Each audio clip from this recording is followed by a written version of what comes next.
আগামীকাল ত্রয়োদশ জাতীয় সংসদের প্রথম অধিবেশনের মধ্য দিয়ে সংবিধান সংস্কার পরিষদের যাত্রা শুরু হবে বলে মন্তব্য করেছেন জাতীয় নাগরিক পার্টি এনসিপির আহ্বায়ক ও বিরোধী দলীয় চিফ হুইপ মোহাম্মদ নাহিদ ইসলাম।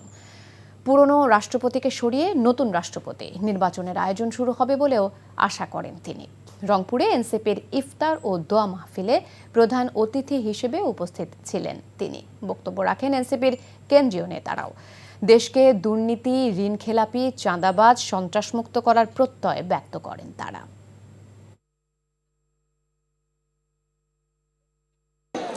আগামী দিন থেকে শুরু হবে সেই সংবিধান সংস্কার পরিষদের যাত্রা। আমরা আশা করছি সরকার দল শপথ নিতে সম্মত হবে এবং যে পুরনো রাষ্ট্রপতি সেই রাষ্ট্রপতিকে সরিয়ে নতুন রাষ্ট্রপতি নির্বাচনের আয়োজন শুরু করা হবে, উদ্যোগ গ্রহণ করা হবে।